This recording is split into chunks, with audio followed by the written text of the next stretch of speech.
之音。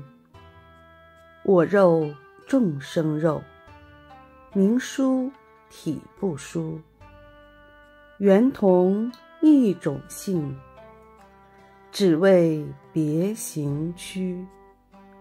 广兴净书。吃素的原因是什么呢？为什么要提倡吃素呢？这当中是什么道理呢？我肉众生肉，名殊体不殊。我们的身体与众生的身体虽然名称不同，但是我们的本体灵性是一样的。鸡、狗、猪、鸭、羊、牛、蛇、虎等等，一切众生的灵性都是一样的。你看，他们的母亲会不会照顾自己的孩子呢？会呀，就跟妈妈关爱我们一样。就算是动物，在孩子们面前，他们一样发挥了母爱的光辉，保护孩子，供给食物给年幼的孩子。你再看，他们会不会恐惧害怕，会不会伤心难过呢？会呀，遇到天敌的时候，他们不是得拼了命的逃吗？紧张呀，恐惧呀，害怕呀，看见同伴被杀，同伴意外死了，伤心、哀嚎、难过呀，甚至还会流泪。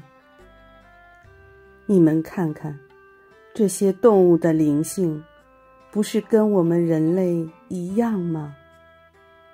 他们只是因为前世犯了贪嗔痴慢疑，违背世间伦理道德，造下了诸多恶业，所以感召堕落畜生道的果报。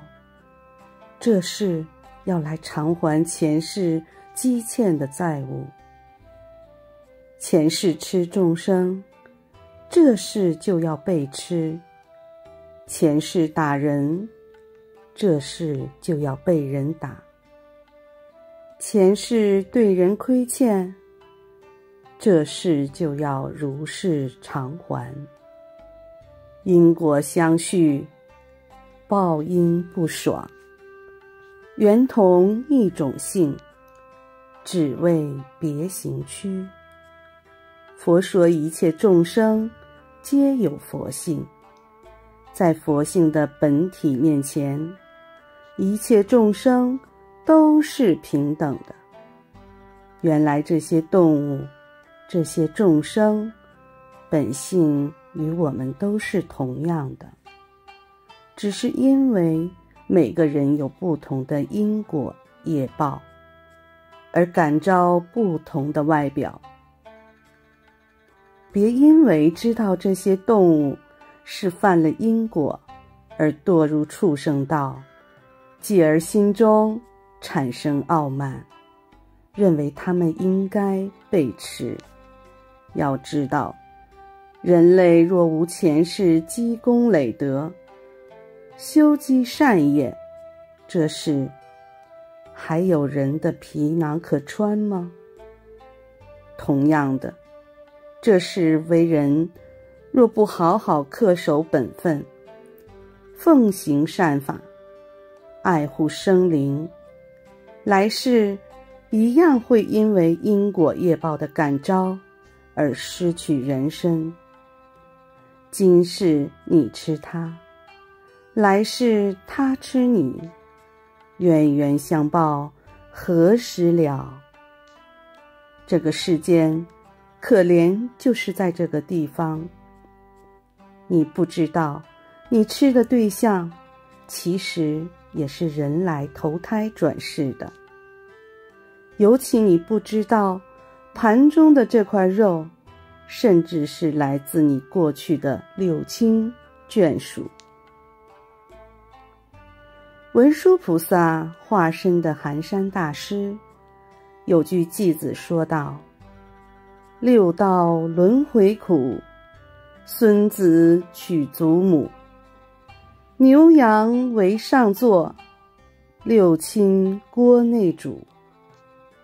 世间的真相就是这么一回事，一般人看不懂，所以诸佛圣贤透过化身示现，告诉我们这些道理，并教导我们如何遵循因果修行，才能避免继续深陷轮回之苦。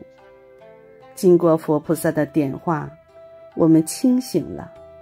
哦，原来是这么回事，那我们就要如法修持，当下就要把恶习给了断，努力精勤，忏悔念佛，才不会越陷越深。这句偈子出自北宋时期的诗人黄庭坚。当时亦师亦友的苏东坡对黄庭坚提及自己因为未能断尽口腹之欲，而想了权巧方便的方法来食肉。黄庭坚面对苏轼的作为，有感而发地做了这首偈子。除了这4句之外，后面其实还有一段：苦恼从他受，肥甘为我需，莫教言老断，自揣应何如。